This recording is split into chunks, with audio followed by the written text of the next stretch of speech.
लंबोदरं परमसुन्दरमेकदन्तं रक्ताम्बरं त्रिनयनं परमं पवित्रम् उद्यद्दिवाकरकरोज्ज्वलकायकान्तं विघ्नेश्वरं सकलविघ्नहरं नमामि। देवतां विघ्नदलनेति च सुन्दरेति भक्तप्रियेति सुखदेति फलप्रदेति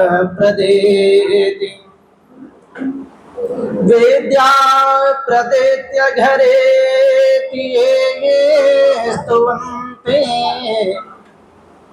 तेभ्यो गणेश वरदो भवनेत्यमेव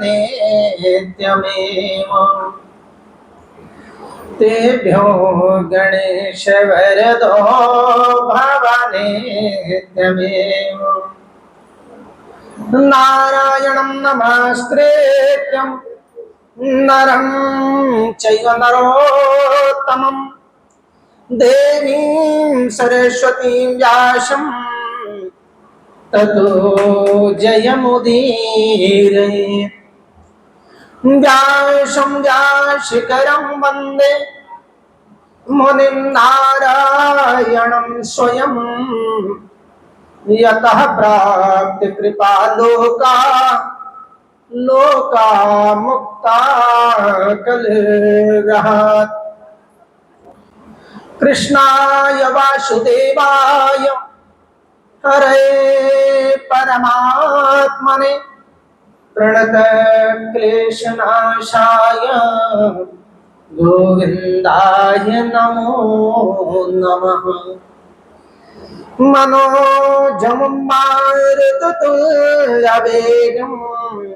जितेन्द्रियं बुद्धिमतां वरिष्ठम् वातात्मजं वानरयोतमुख्यं श्रीरामदूतं शरणं प्रपद्ये। मन्दारमाला कुलितालकाये कपालमालांकृतशेखराय दिव्याय देवाय दिगंबराय नमः शिवाय च नमः शिवाय। परम न कारण करुणा करुणालय भगवान भोलेनाथ आशुतोष महाराज के इस पावन पर्व में श्रावण माह में हम सब मिल करके भगवान भोलेनाथ के गुणानुवाद करने के लिए सभी श्रद्धामयी भक्तिमयी आनंदमयी करुणामयी प्रेम मूर्ति भक्ति रस से ओतप्रोत सभी मातृशक्तियां एवं बंधुवर हम सब मिल करके भगवान भोलेनाथ की अतुकी कृपा प्राप्त करने के लिए शिव महापुराण यज्ञ का जो अनुष्ठान श्रावण माह में हुआ है, भोले की इच्छा से अनवरत यह चलता रहे। भोले बाबा तो हमारे ऐसे हैं कि जो कभी किसी से कुछ लेते नहीं हैं, लेकिन दे सब कुछ देते हैं। तो जन जन का कल्याण करे मेरे भोले बाबा, जन जन का कल्याण करे मेरे, हर मुश्किल आसान करे मेरे भोले बाबा, हर मुश्किल बाबा। जन जन का कल्याण करे मेरे भोले बाबा, हर मुश्किल आसान करे मेरे भोले बाबा। हरि ओम नमः शिवाय, ओम नमः शिवाय, ओम नमः शिवाय, हरि ओम नमः शिवाय। जन जन का कल्याण करें मेरे भोले बाबा, हर मुश्किल आसान करें मेरे भोले बाबा। एक बार जो करे इशारा, बदल के रख दे समय की धारा, नयुग का निर्माण करे मेरे भोले बाबा,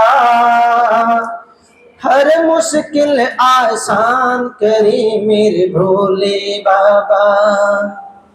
जन जन का कल्याण करे मेरे भोले बाबा,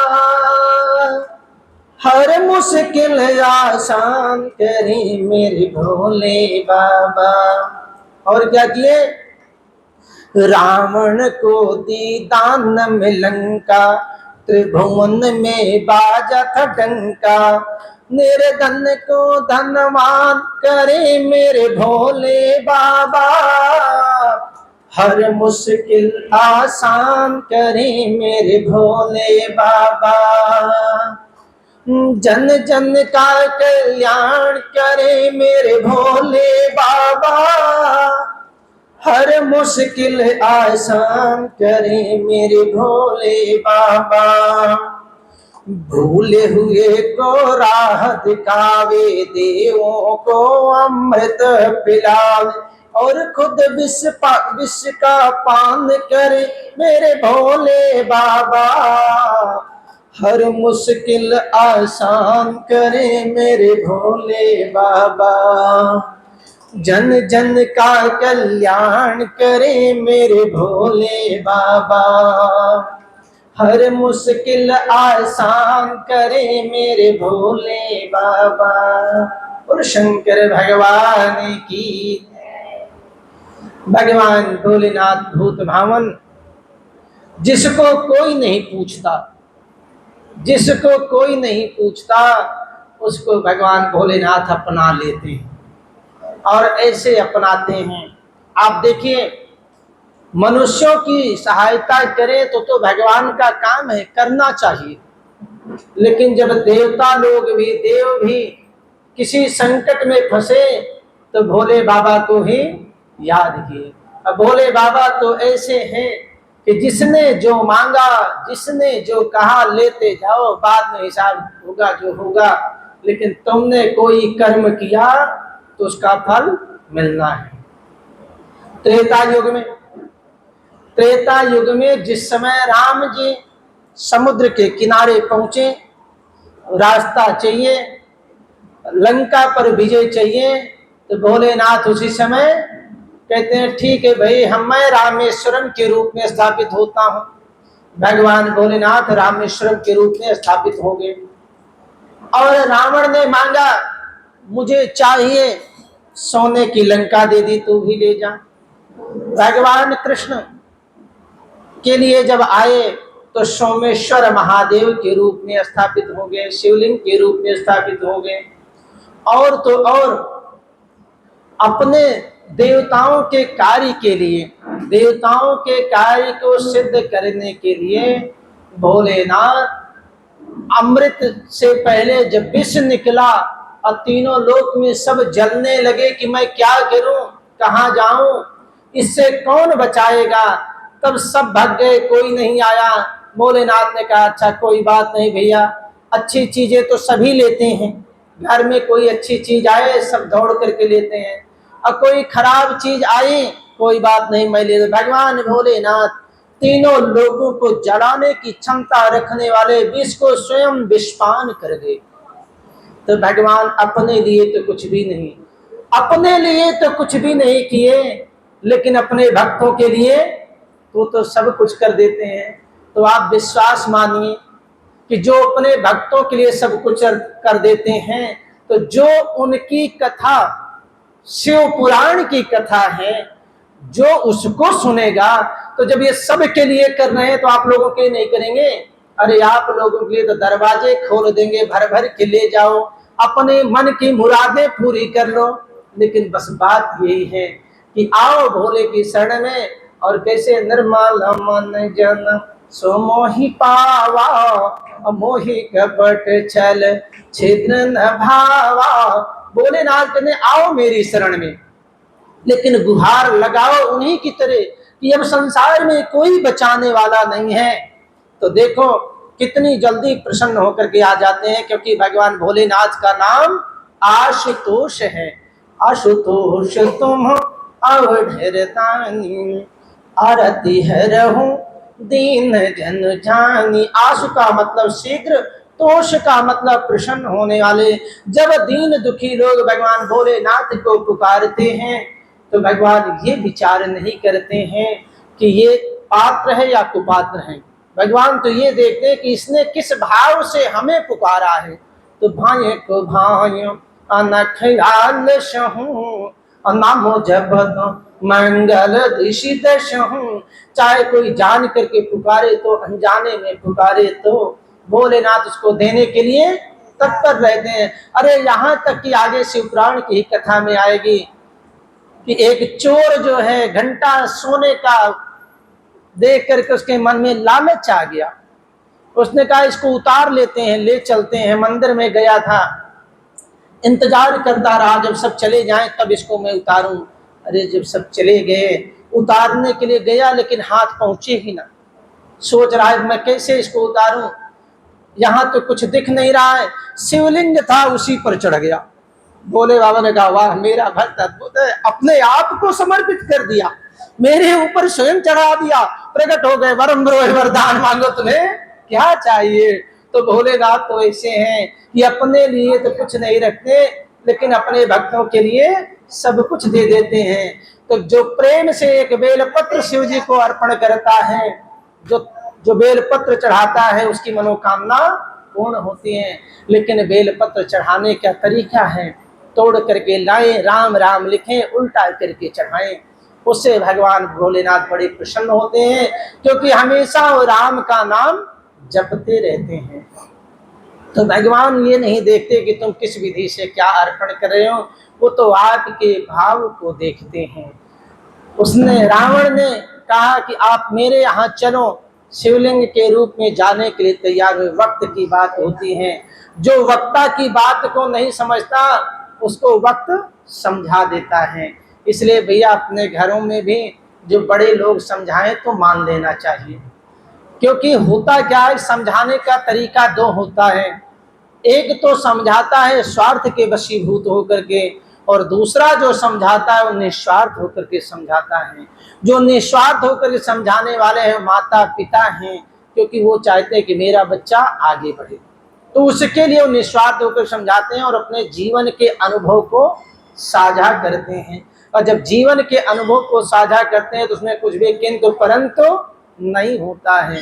लेकिन जब ना बात माने, आप किसी विद्वान को, बुद्धिमान को समझा सकते हो, कम पढ़ा लिखा है उसको भी समझा सकते हो, लेकिन अभिमानी को समझा नहीं सकते हो, क्योंकि अभिमान जो होता है वो इन सब से ऊपर होता है। और जिसके हृदय में अभिमान होता है ना, वो कहता है मैं इनकी बात सुनूं, ये मेरी सुने, जो कुछ है मैं ही जानता हूं और कोई नहीं जानता। भले ही सत्य का मार्ग हो, सही मार्ग हो, लेकिन मानने वाले नहीं होते हैं। रावण को नंदी जी ने भी समझाया, रावण को उसके भाई कुबेर ने समझाया कि ऐसा मत करो, लेकिन वो कहता मुझे समझाओगे, चल पड़ा। और नंदी ने तो यहाँ तक समझाया कि भैया तुम बाहर से किधर से भी चले जाओ, लेकिन यहाँ कैलाश है, भोलेनाथ पार्वती जी के साथ विराजमान है, इसके ऊपर से मत जाओ। कहता नहीं मैं तो इधर से ही जाऊंगा। नंदी महाराज ने कहा क्यों पंगा लेते हो, इधर से कोई नहीं जाता, ये महाकाल का क्षेत्र है। वो कहता है मैं तो इधर से ही जाऊंगा। और परिणाम यही हुआ, वो वहां पर नंदी जी को देख कर उतर गया, मन में आया इनको ले चलते हैं। नंदी जी ने समझाया मत ले जाओ, ये जाएंगे नहीं, तुम मुझे समझाओगे। जा करके जब हाथ दबा तो लगा चिल्लाने, अरे कोई तो बचाओ। नंदी ने कहा इतनी देर से यही तो समझा रहा था कि मान जा मान जा, लेकिन तू तो अभिमान में है, मानने वाला नहीं है। ऐसे ही लोग गलती करते हैं, घरों में कितना भी समझाया जाए मानते नहीं हैं। मानते कब हैं, जब वो फंस जाते हैं तो कहते हैं मम्मी पापा ने ठीक कहा था लेकिन हमने सुना नहीं। अब कैसे कहें मम्मी पापा आप ठीक कह रहे थे, ना तो उनसे बतलाने जाएंगे, अपने मन में रख रख करके कुढ़ते रहते हैं। और आजकल का समय ये है कि किसी को कुछ समझाओ तो उसको लगता है ये मुझे समझाएंगे, हम नए युग के हैं, ये पुराने युग के हैं। और तो और घर में कोई भी सब्जी बनानी है, हलवा बनाना है, खीर बनाना है, नया सिस्टम है। डायरी में मायके में कुछ नहीं सीखेंगी। माता पिता समझाना चाहे बेटी रोटी बनाना सीख ले, खाना बनाना सीख ले, ससुराल में काम आएगा, कुछ नहीं सीखना। उसकी रेसिपी क्या लगेगी, सब डायरी में नोट है, और डायरी में नोट है, उसके बाद जो है ले करके जाती हैं। अगर कोई कुछ बनाने के लिए गए सबसे पहले डायरी खुलेगी। एक सासू ने कह दिया, एक सासू ने कहा बेटी आज बड़ी इच्छा हो रही है, थोड़ी सी आइसक्रीम बना देती। आइसक्रीम खाओगी? हाँ आज बड़ी इच्छा। अच्छा अभी बनाती हूँ। तुरंत गई, डायरी लेकर के आई, दूध इतना डालना, शक्कर इतना डालना, पंचमेवा इतना डालना, इसको डाल कर ये खूब मथ दो। अब मथने के बाद 1 घंटा फ्रिज में रख दो। बस वो सारा मिक्स करके रख दी और गई, घंटा ला करके मंदिर का फ्रिज में रख दी।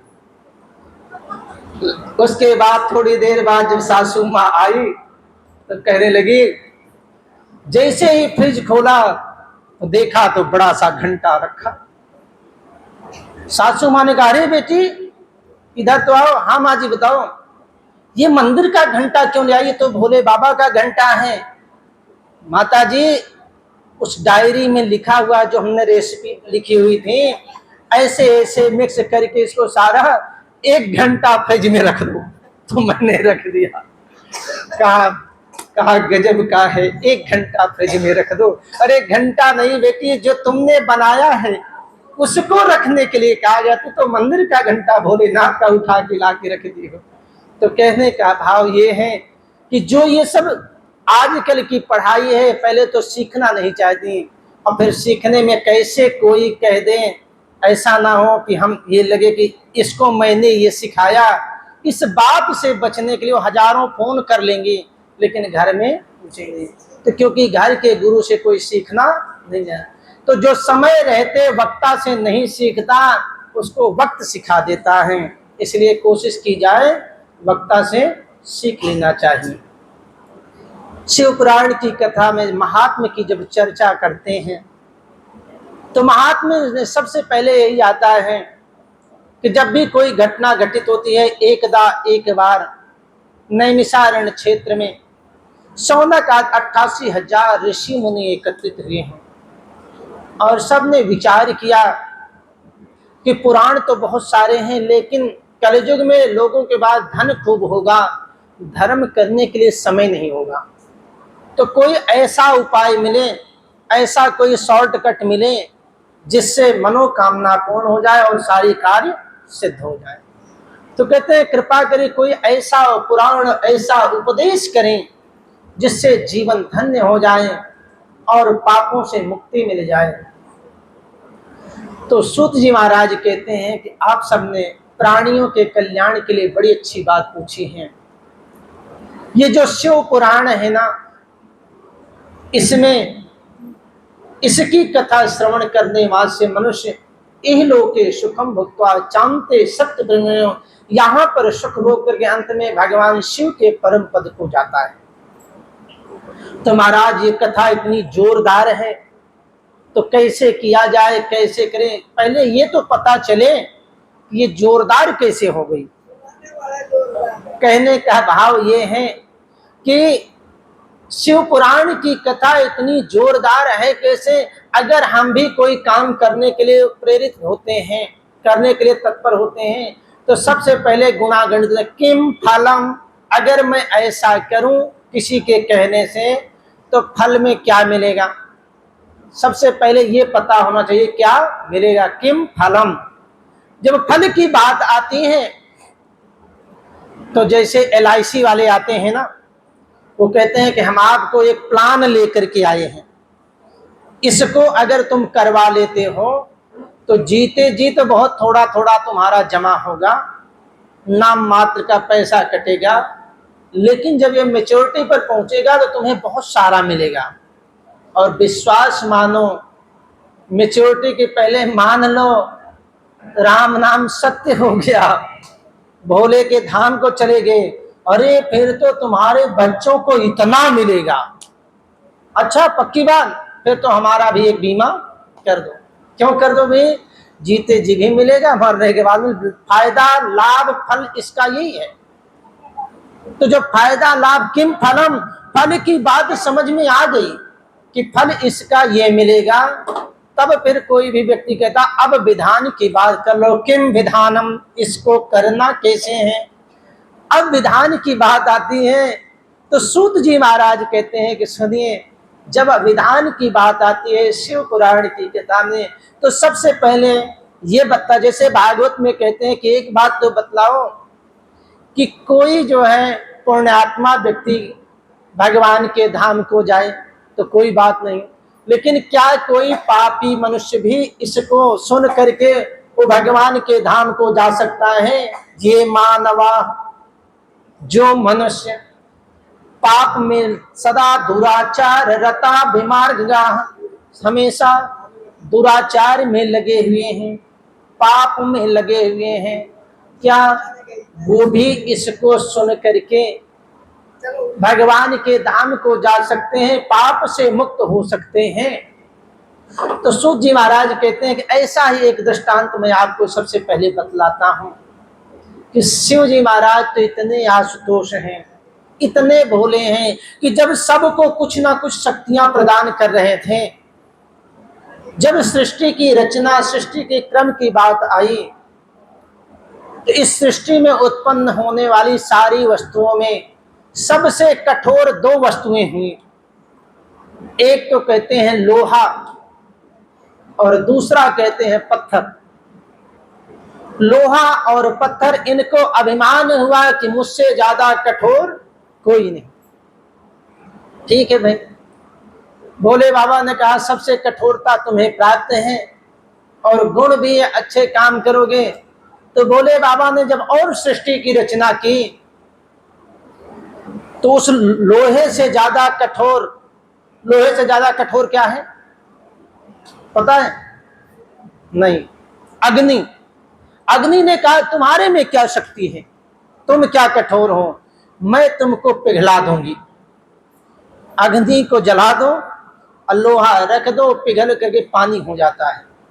तो अग्नि को अभिमान हुआ कि सबसे बड़ी मैं, मेरे से बड़ी कोई नहीं। लोहे को अभिमान था सबसे बड़ा मैं, अग्नि ने कहा तुमको मैं पिघला देती हूँ। अब अग्नि का नंबर है सबसे बड़ी मैं, जिसको चाहूं मैं क्षण भर में जला दूंगी, कोई नहीं बचेगा। अब जब अग्नि का अभिमान सातवें आसमान पर हुआ तो कहा ये बात। भोले बाबा ने जल से पूछा क्या कहते हो? कहा भोले बाबा कुछ नहीं, अभी थोड़ी देर में इनको शांत कर देते हैं। तो अग्नि से भी बड़ी, अग्नि से भी कठोर जल, और जल जो है अग्नि को शांत कर देता। एक लोटा पड़ा और अग्नि शांत। अब जल को अभिमान हो गया कि सबसे बड़ा कठोर मैं, सबसे बड़ा ताकती मैं। तो जब मनुष्यों से पूछा हाँ भाई अब बताओ, कहा क्या कठोर प्रभु? लोटे में भर करके पी जाएंगे, चाहे जितना कठोर हो हजम कर देंगे, ऐसी मशीनरी कितना भी कठोर हो। लेकिन जल कहता है कि मैं पूरे शरीर में जाकर हजम कर जाऊंगी, उसका अभिमान खत्म। अब जब उसका अभिमान खत्म तो मनुष्य योनि शरीर कहती है सबसे बड़ी मैं, अब मेरे से बड़ा कोई नहीं। भगवान भोले बाबा ने कहा बात तो ठीक है। इतनी देर में बगल में खड़ा हुआ रोग बोला सबसे बड़ा ये कैसे? अरे मैं जिसके लग जाऊं ये अपने आप गल करके खत्म हो जाए। जिसको रोग हो जाए 6 महीने भी ना चले, तो सबसे बड़ा कहता है रोग मैं। बड़ी समस्या। बड़े के चक्कर में इनको सबको अभिमान होता गया, नंबर वाइज अभिमान होता गया। अंत में रोग कहता है सबसे बड़ा मैं।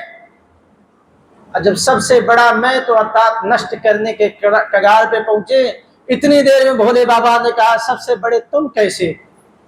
तुम्हें भी तो कोई शांत करने वाला है। भोले बाबा ने कहा महामृत्युंजय मंत्र मेरा, और जहां महामृत्युंजय मंत्र हुआ वहां सारे रोग अपने आप गायब। तो सबसे बड़ा महामृत्युंजय मंत्र हुआ कि मृत्यु को जीतने वाला भगवान शंकर का महामृत्युंजय मंत्र है। उस मंत्र को पढ़ करके भगवान को सबसे प्रिय बेलपत्र है, एक बेलपत्र तोड़ करके राम का नाम लेकर के शिवलिंग पर चढ़ाएं, और जो नित्य प्रति एक पत्र का प्राशन कर ले, एक बेलपत्र को खा ले, उसके शरीर में कोई रोग हो ही नहीं सकता है। आयुर्वेद में जितने शुगर की बीमारी के दवा बनती है उसमें बेलपत्र का सबसे बड़ा योगदान है। तो भगवान शिव ने कहते हैं कि संसार में कोई कितना भी बड़ा हो, लेकिन अकाल मृत्यु मरे जो कर्म करे चांडाल का, और काल भी उसका क्या करे जिसके रक्षक हो महाकाल का, जो भक्त हो महाकाल का। इसलिए भैया कठोर कोई भी हो, बचाने वाला तो एक ही है जिसका नाम मृत्युंजय है, मृत्यु को भी जीतने वाला है। इसीलिए देखो, पहले तो लोग डॉक्टरों के पास भागेंगे, जब आईसीयू में पहुंच जाएंगे और आईसीयू में पहुंचते पहुंचते कस के हलाल हो जाएंगे, कहने का मतलब है जब 5-10 लाख खर्च कर देंगे तो फिर उसके बाद डॉक्टर कहता है देखो हमने तो अपना काम कर दिया है, तुमको कुछ उपाय कराना हो तो करा लो, बाकी तो भगवान जाने। और जैसे ही भगवान जाने का नाम हुआ, ओहो अरे हमारे बगल में मंदिर है, आज हम पंडित जी से पूछते हैं क्या किया जाए। दौड़ते गए, अरे महाराज हम तो लुट गए, हम बर्बाद हो गए, देखो कुछ उपाय बताओ कैसे किया जाए। पंडित जी ने कहा महामृत्युंजय मंत्र का जप कराओ, कल्याण हो जाएगा। अब इतना लुट चुके हैं कि महामृत्युंजय मंत्र होने की सामर्थ्य खत्म हो गई है। महाराज बड़ा मुश्किल काम है, हम तो बर्बाद हो गए हैं। फिर एक उपाय भैया और है, कुछ तुम जप कर लो, बेलपत्र ले जाकर शिवलिंग पे चढ़ाओ, क्योंकि जो कुछ करना है इन्हीं को करना है, बाकी संसार में कोई कुछ करने वाला नहीं है। अगर करने वाला होता तो वहां से वो मना क्यों करता कि मुझे जो करना था कर दिया, अब तो भगवान ही करें, यहाँ पहले आ जाओ। इनकी शरण में जो पहले आ गया उसको जो है किसी बात की चिंता नहीं होती है। तो विश्वास मानो कि जब थोड़ा थोड़ा कोई कुछ करता है, भगवान भोलेनाथ उसको सब कुछ दे देते हैं। तो जो नित्य प्रति भगवान शिव का पूजन करता है उसके लिए भगवान तो अपने दरवाजे खोल देते हैं। इसलिए शिव पूजन अतिथि सम्मान और गुणवंती नारी, तेहि घर प्रसन्न मुरारी। जहां पर शिव जी का पूजन होता है, अतिथि का सम्मान होता है, गुणवती स्त्री है, उस घर में भगवान भोलेनाथ हमेशा प्रसन्न रहते हैं। इसलिए जिस भी प्रकार से हो सके भगवान भोलेनाथ का चिंतन हमेशा करना चाहिए। अरे यहाँ तक बतलाया कि घर गृहस्थी में सुख शांति चाहने वाले को शिव जी की पूजा जरूर करनी चाहिए, क्योंकि बिना शिव पूजन के शांति मिलने वाली नहीं है। शिव जी का वाहन क्या है? बैल, वृषभ, नंदी बाबा। और माता पार्वती का वाहन क्या है? शेर। शेर अगर बैल को देख लेगा तो शांत नहीं बैठेगा, खा जाएगा, पुराना पैर चला आ रहा है, इसमें कोई संशय की बात नहीं है। भगवान भोलेनाथ के गले में क्या है? सांप। कार्तिकेय जी का वाहन क्या है? मोर। अगर सांप को देख लेगा तो खा जाएगा, छोड़ेगा नहीं, पुराना बैर चला आ रहा है। गणेश जी का वाहन क्या है? चूहा। सांप यदि चूहे को देख लेगा तो छोड़ेगा नहीं, खा जाएगा, पुराना बैर चला आ रहा है। लेकिन भगवान भोले का स्थान ऐसा है, भगवान भोले का घर ऐसा है, सब एक दूसरे के विपरीत होने के बावजूद बड़े प्रेम के साथ रहते हैं। इसीलिए हर गृहस्थी के लिए बतलाया गया है कि जहां पर विपरीत अवस्था भी हो, भगवान शिव का जो पूजन करते हैं, भगवान शिव का जो ध्यान करते हैं, उनके घर में सुख शांति सुख समृद्धि आदि। बोलो शंकर भगवान की। ओम नमः शिवाय, ओम नमः शिवाय, हर हर भोले। ओम नमः शिवाय, ओम नमः शिवाय, हर हर भोले। ओम नमः शिवाय, ओम नमः शिवाय, हर हर भोले। ओम नमः शिवाय, ओम नमः शिवाय, हर हर भोले नमः शिवाय। ओम नमः शिवाय, हर हर भोले नमः शिवाय। ओम नमः शिवाय, हर हर भोले नमः शिवाय। ओम नमः शिवाय, ओम नमः शिवाय, ओम नमः शिवाय, ओम नमः शिवाय, ओम नमः शिवाय, ओम नमः शिवाय, हर हर भोले नमः शिवाय। ओम नमः शिवाय, ओम हर हर भोले नमः शिवाय। बोले शंकर भगवान की। पांच तत्वों से मिल करके शरीर बना है, छित जल पावक गगन समीरा, पंच रचित यति यदम शरीरा। इन्हीं पांच तत्वों को मिला करके नमः शिवाय का निर्माण किया गया है, जो ना से हुआ, माँ से हुआ, शी से हुआ, वा से हुआ, या से हुआ। इनका विस्तार किया गया, और इनका विस्तार जब हुआ तो शिव पंचाक्षरी मंत्र का निर्माण होता है। इसलिए हर गृहस्थी को हमेशा प्रतिदिन और ज्यादा ना कुछ कर सके तो शिव पंचाक्षर मंत्र का जप करना चाहिए, और एक बेल पत्र भगवान को जरूर चढ़ाना चाहिए। वैसे तो कम से कम 21 चढ़ाएं, लेकिन ना 21 चढ़ा सके तो एक चढ़ाएं। जिनके पास बेल पत्र ना हो, जो चढ़ा हुआ बेल पत्र है उसको लेकर के धुल करके दोबारा चढ़ाया जा सकता है, तिबारा चढ़ाया जा सकता है, लेकिन उसको अवश्य चढ़ाना चाहिए। और एक बेल पत्र का प्रतिदिन सेवन भी करना चाहिए। जैसे तुलसी में औषधीय गुण है, वैसे ही बेल पत्र में भी औषधीय गुण है। महात्म्य की कथा में सबसे पहली कथा, चाहे जो पुराण शुरू हो, उसमें सबसे पहली कथा एक ब्राह्मण की ही आती है। कारण सृष्टि के क्रम में सबसे पहले ब्राह्मण को स्थान दिया जाता है, लेकिन अगर वही पथभ्रष्ट हो गया तो इस संसार को, समाज को संभालने वाला कौन होगा। तो पहली कथा जो महात्मा की आती है, श्री सूत जी महाराज कहते हैं कि एक देवराज नाम का ब्राह्मण था, और संजोग की बात है कि वो बड़ा दुराचारी और पापी था।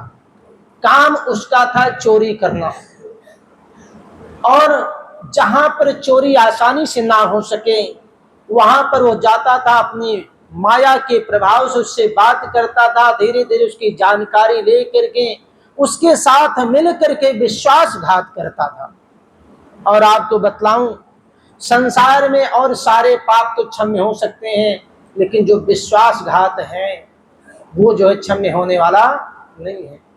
कहते हैं कि जे नरा विश्वासघातगा ते नरा नरके यान्ति यावत चंद्र दिवाकरहा। जो मनुष्य विश्वासघात करते हैं वो तब तक नरक में रहते हैं जब तक सूर्य और चंद्रमा दिखाई देते हैं। इसलिए विश्वासघात कभी करना नहीं चाहिए। श्वासा सार शरीरस्य वाचा सार महीपते, श्वासा विचलितो जैन तेन सुकृत हारिता। इस श्वासा रूपी शरीर में मनुष्य की जुबान ही मुख्य है, और जो अपनी जुबान से विचलित हो जाता है, जो अपनी जुबान से बदल जाता है, वो नरकगामी होता है। तो कहने का मतलब, भगवान भोलेनाथ की कृपा, जो दिन और रात में हम श्वास लेते हैं उनकी संख्या 21,600 बतलाई गई है। भोलेनाथ से जब कहा गया महाराज मनुष्य में संरचना, योग क्रिया, कार्य क्रिया का क्रियान्वयन करने के लिए, इनको जीवित करने के लिए क्या किया जाए, भोले बाबा ने कहा जो श्वास की सूक्ष्म गति है 21,600, उन श्वासों का स्वामी मैं होता हूं, उन श्वासों पर मेरा अधिकार होगा। और जब तक ये श्वासें चलती रहेंगी, शरीर के अंदर शरीर साथ देता रहेगा, तब तक तो वो जीव भगवान शिव का अजपा जप करता रहेगा। लेकिन जिस दिन ये श्वासें निकल गई, शिव तत्व तो निकल गया, तो बचता क्या है? केवल और केवल शव बचता है, क्योंकि उसमें से शिव निकल जाता है। ये शिव तत्व ही, जो श्वासें हैं ये शिव तत्व हैं। तो देवराज के बारे में बतलाया, वो ठगी का काम करता था, दूसरे को मिला करके उसके साथ विश्वासघात करता था। और ये करते करते ऐसा हुआ कि एक दिन कहीं पर इसने चोरी किया, बहुत सारा धन लेकर के भागा, और भागते भागते एक जलाशय में, बचने के लिए एक जलाशय में कूदता है। और जैसे जलाशय में कूदा, उसी समय उसी में उसकी डूब करके मृत्यु हो जाती है। शिव पुराण का प्रमाण है, शास्त्रों का प्रमाण है कि जो जल में डूब करके मरता है उसकी गति नहीं होती, वो चांडाल बनता है। जो स्त्री के हाथ से मारा जाता है वो भी प्रेत योनि में जाता है, उसकी गति नहीं होती है। और कहते हैं कि जो सर्प के डसने से जिसकी मृत्यु होती है, वो काल मृत्यु होती है, उसकी भी गति नहीं होती है। इन्हीं तीनों बातों पर भागवतम का प्रमाण है, रामायण का प्रमाण है और शिव पुराण का प्रमाण है। परीक्षित जी को किसने डसा? सांप। सांप से काटने वाले व्यक्ति की मृत्यु हो जाए तो उसकी गति नहीं होती।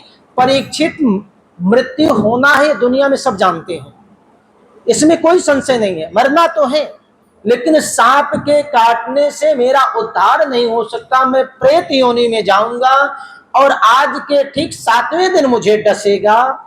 इससे बचने के लिए कि मैं प्रेत योनि में ना जाऊं, उपाय के लिए राजन भटकने लगे कि किस प्रकार से मैं इस मृत्यु को जीत सकूं और प्रेत योनि में ना जाऊं। तो उसके लिए व्यास नंदन श्री सुखदेव भगवान ने श्रीमद् भागवत कथा श्रवण कराई। उसी में महात्म की कथा में आती है जो धुंधकारी है। धुंधकारी की मृत्यु स्त्री के हाथों अग्नि से जला करके, उसके मुख में अग्नि डाल करके उसकी मृत्यु की गई। और उसके उद्धार के लिए गोकर्ण जी महाराज ने श्रीमद् भागवत कथा 7 दिन की सुनाई। और वो प्रेत योनि में है, इधर से उधर भटकता हुआ चला जा रहा था। 7 गांठ का बांस था, उसी में आके वो स्थान पाया। कथा सुनने के पश्चात एक विमान आया और उसमें बैठ करके वो जब जाने लगा तो गोकर्ण जी ने रोक दिया, रुको, अत्रयो बहवा सन्ति, यहाँ बहुत सारे लोग हैं, सबने कथा सुनी, तुम एक विमान लेकर के क्यों आए? कहा जिस भाव से धुंधकारी ने सुना है उस तरह से और किसी ने श्रवण नहीं किया है, इसलिए उसके लिए विमान आया। दूसरा प्रमाण दे दिया।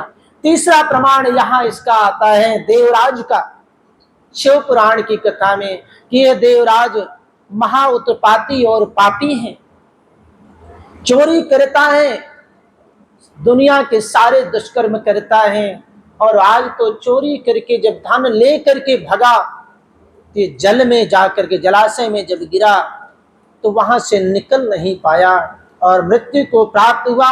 उसके प्रभाव से, पाप कर्म करने के प्रभाव से ये देवराज अनेक योनियों में, पाप योनियों में भटकता हुआ विंध्याचल पर्वत पर जाकर के पिशाच की योनि में चला जाता है और ये भयंकर पिशाच हो जाता है।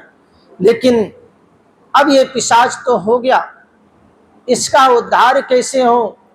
कहते हैं कि इसी महात्म्य की कथा में आगे जाकर कहते हैं कि किरातों के गांव में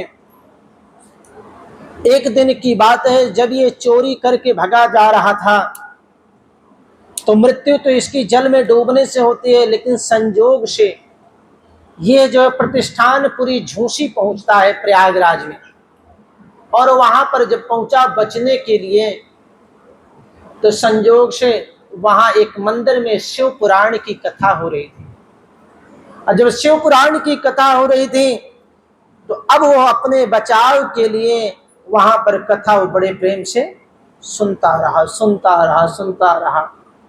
कालांतर में जाकर के जब जल में डूब करके उसकी मृत्यु हुई तो उसको यमराज के दूत पकड़ने के लिए आए, लेकिन शिव जी के गण पहुंचे, उसको मार करके भगा दिए और उसको लेकर के अपने साथ भगवान शिव लोक को चले गए।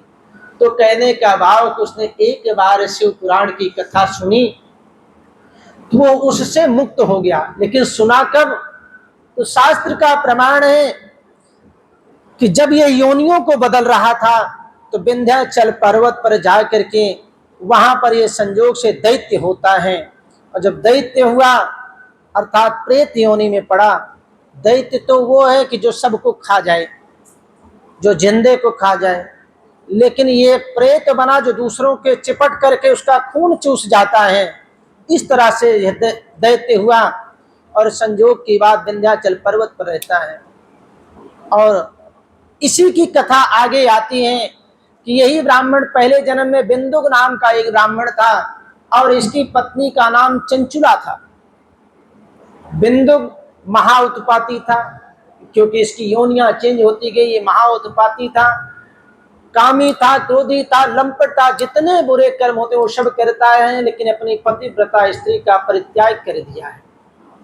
कालांतर में जाकर के ये पाप कर्म करने के कारण जब मृत्यु को प्राप्त हुआ तो ये अकाल मृत्यु वो मरे जो कर्म करे चांडाल का। ये अकाल मृत्यु को प्राप्त होकर के विंध्याचल में जा करके भयंकर प्रेत बना। चंचुला थी, वो भी पाप कर्म में रत हुई, लेकिन संजोग से एक दिन की बात है, श्रावण का माह था, वो जो है अपने भाई बंधुओं के साथ गोकर्ण क्षेत्र में गई धर्म करने के लिए। वहां संजोग से शिव पुराण की कथा चल रही थी, वो बैठ गई, बड़े प्रेम से सुना। कथा में पंडित जी ने बताया, आचार्य जी ने, कि जो स्त्री पर पुरुष का सेवन करती है, पाप कर्म में लगी रहती है, घोर नरक में जाती है। इससे बचने का उपाय और कोई नहीं है। जब सब लोग चले गए तो आकर के ब्राह्मण के चरणों में मस्तक नवाया और अपनी यथास्थिति को बतलाया। ब्राह्मण ने कहा, तुमने तो किया बहुत बड़ा पाप ही है, लेकिन अगर तुम्हारे पास समय हो और तुम भगवान शिव जी की कथा को श्रवण कर सको, इस पाप से बचा जा सकता है। कहने का मतलब ये है कि गलती से अगर किसी ने अपराध किया है तो क्षम्य हो जाता है, लेकिन जो बूझ करके अपराध करता है वो क्षम्य होने वाला नहीं है। उसके लिए कई योनियों पे योनियां बदलना पड़ता है। और उसके बाद जब भाग्योदयन बहुजन्म समर्जितेन सत्संगमम चलबते पुरुषो यदावे। अनेक जन्मों के जब भाग्य उदय होते हैं, सत्संग बराबर मिलता रहता है, तो जो है पाप नष्ट होता है और योनियों की योनियां बदल करके फिर भगवान के धाम को जाते हैं। चंचुला की यही हुआ, उसने भगवान की कथा को सुना, शिव पुराण के महात्म को सुना। और संजोग की बात है, कथा के बीच में सुनते सुनते कुछ समय के पश्चात उसका अंतिम अवसान आया।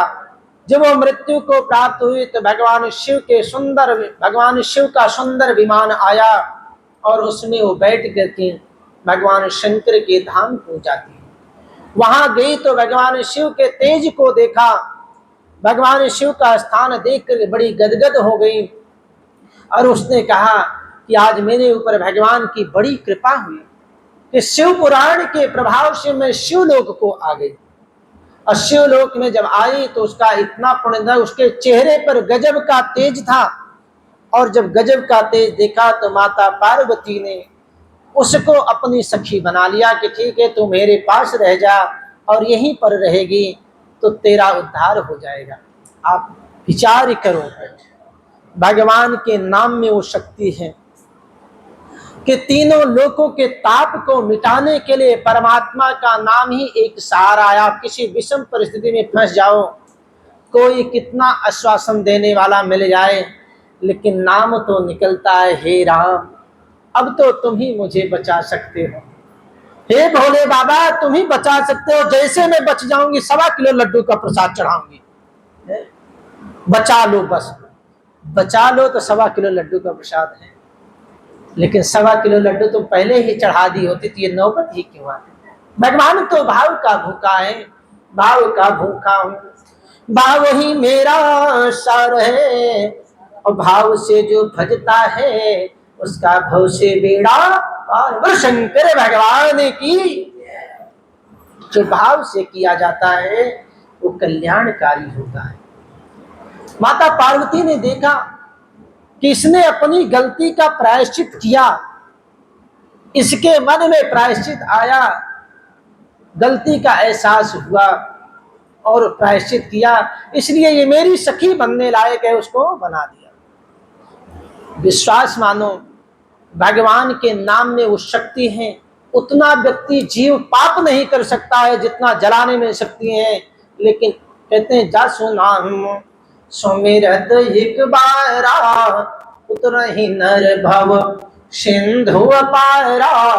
जिसका नाम सुमिरन कर लिया जाए एक बार तो भव सागर से पार हो जाता है। भव का मतलब संसार, और सागर ये संसार का जो सागर है ये दुखालय है, इसमें सुख तो वही मिलेगा जब हम भगवान की शरण में रहेंगे, क्योंकि ये शरण अति कठिनाई, भगवान की शरण में आने में बड़ी कठिनाई है। और कठिनाइयों में भी बता दिया कौन सी कठिनाई, नाना जंजाला दुर्गम शैल विशाला। घर के कार्य में इतने जंजाल हैं कि एक से एक बढ़कर के पहाड़ के समान है।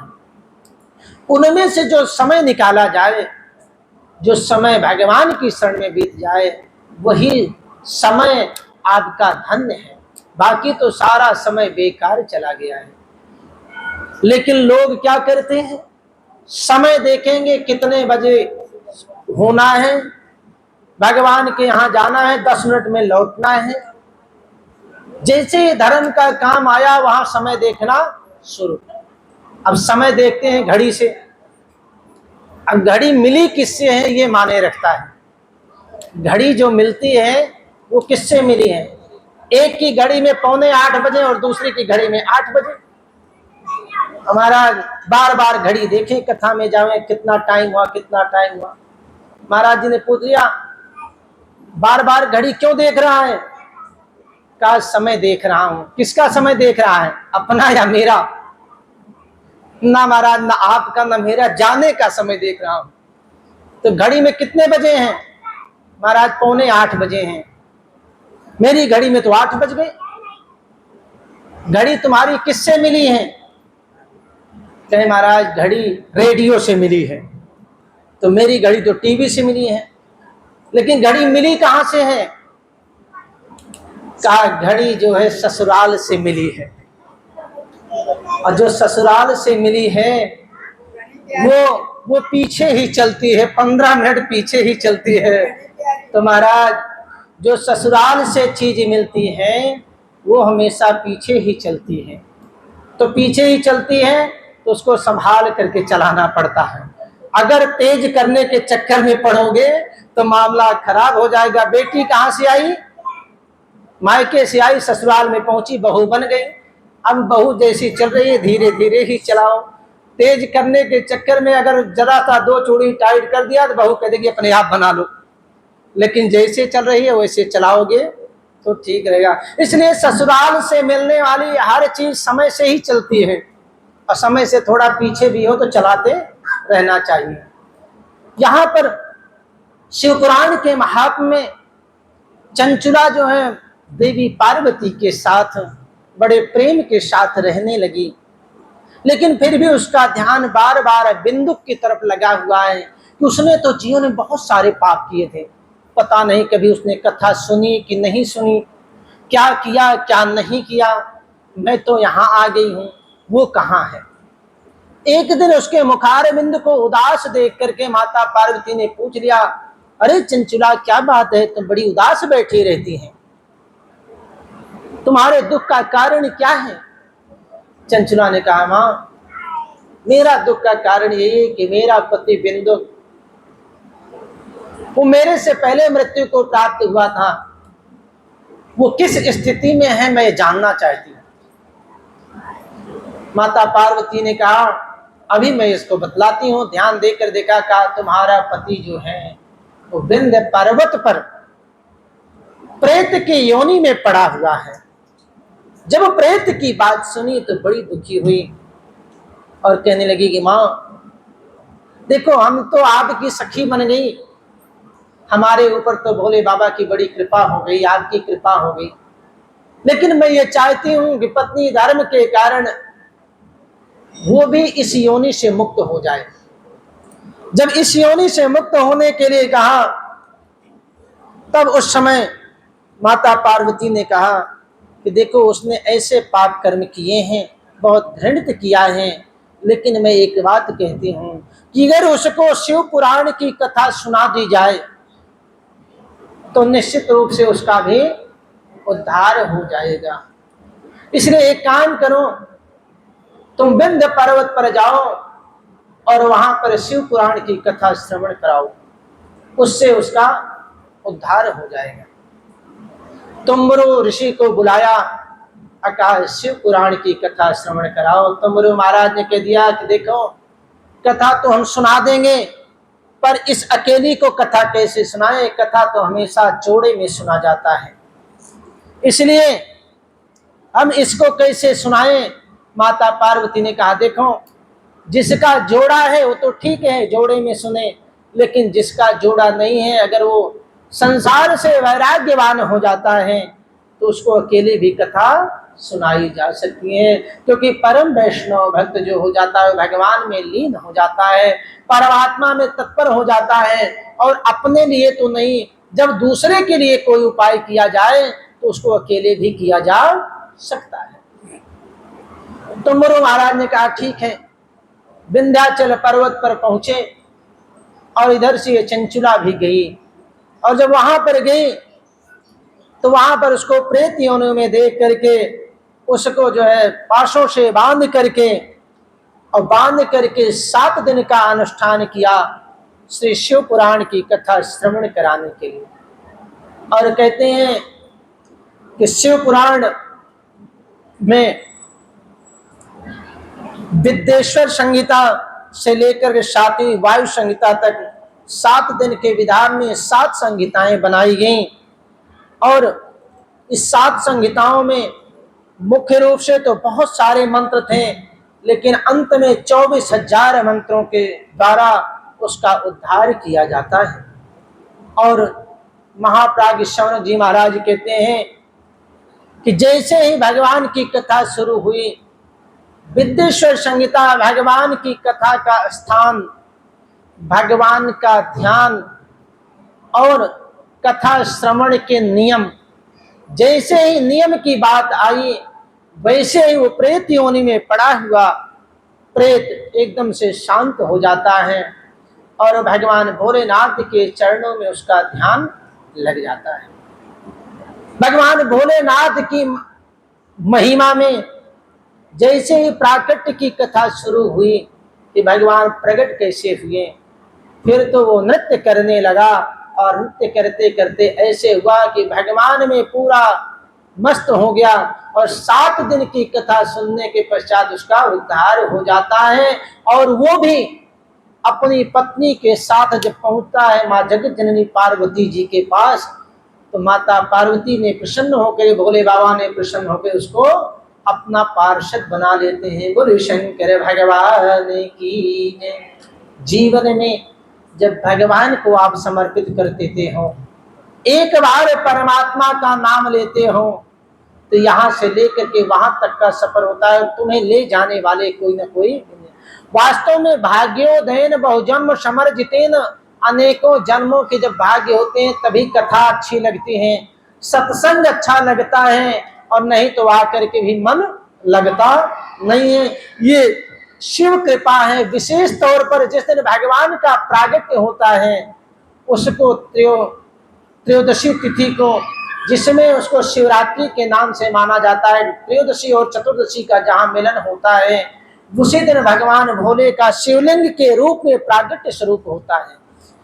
भगवान भोलेनाथ ही ऐसे हैं कि जिनका दो स्वरूपों का पूजन किया जाता है, एक तो शिवलिंग के रूप में और एक तो साक्षात उनके स्वरूप में। बाकी हर भगवान के विग्रह के रूप में पूजा की जाती है और इनका स्वरूप विग्रह में सबका होता है, लेकिन भगवान भोलेनाथ ही दो स्वरूपों में पूजे जाते हैं।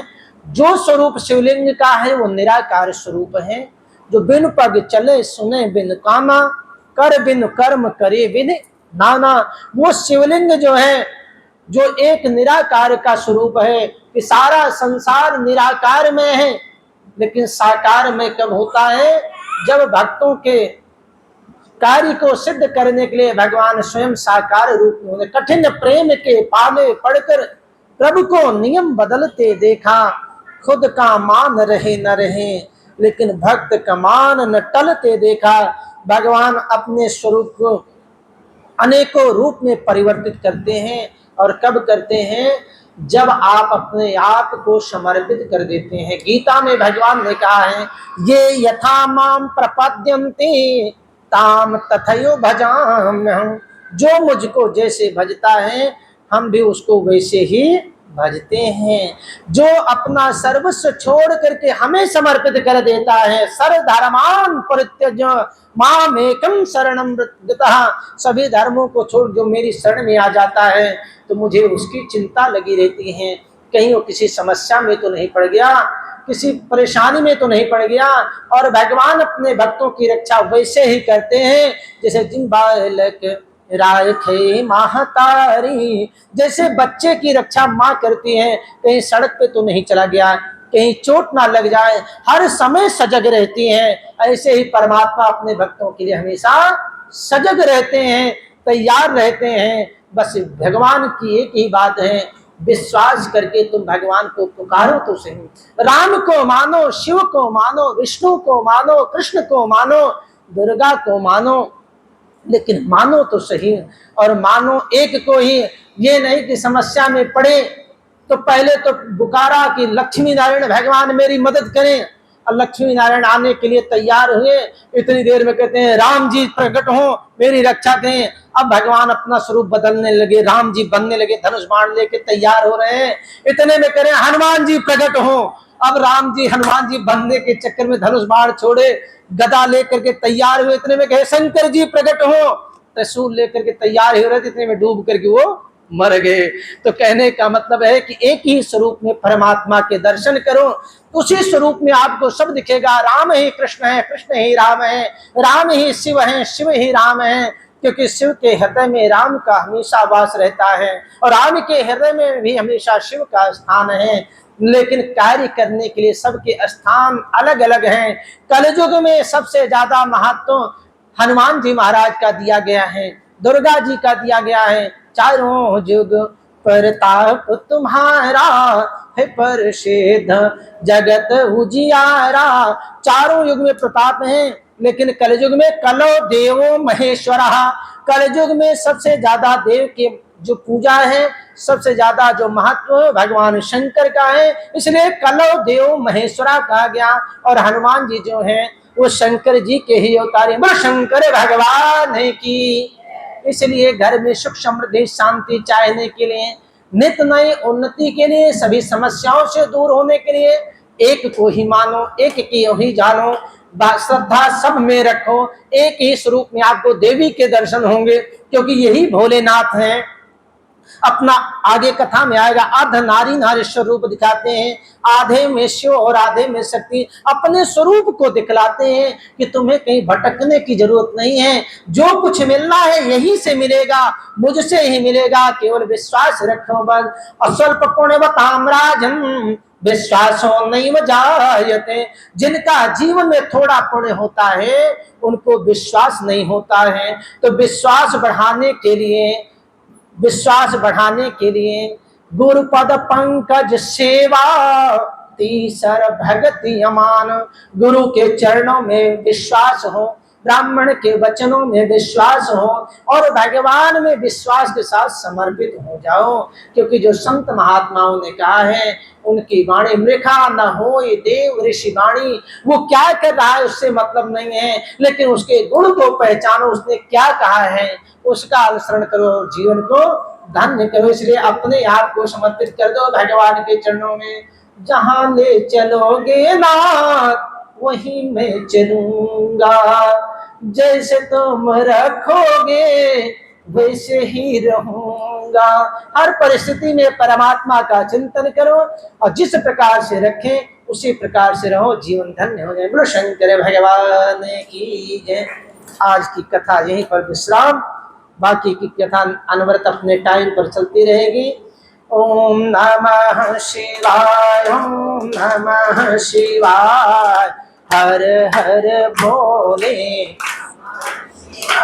ओम नमः शिवाय, ओम नमः शिवाय, हर हर भोले।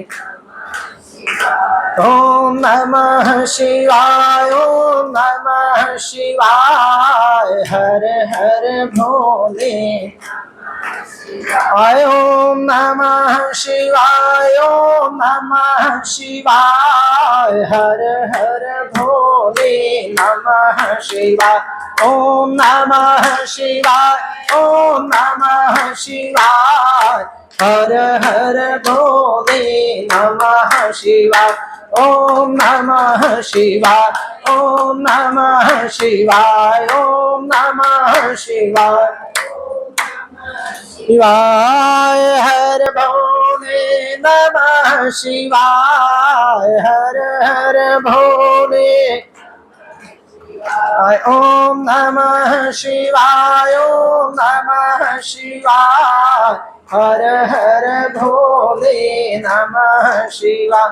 ओम नमः शिवाय, ओम नमः शिवाय, हर हर भोले नमः शिवाय। जटाधराय शिव जटाधराय, जटाधराय शिव हर हर भोले नमः शिवाय, हर हर भोले। बोलिए शंकर भगवान की जय, सद्गुरुदेव महाराज की जय। ओम नमः पार्वती पते हर हर महादेव। जय जय श्री राधे श्याम।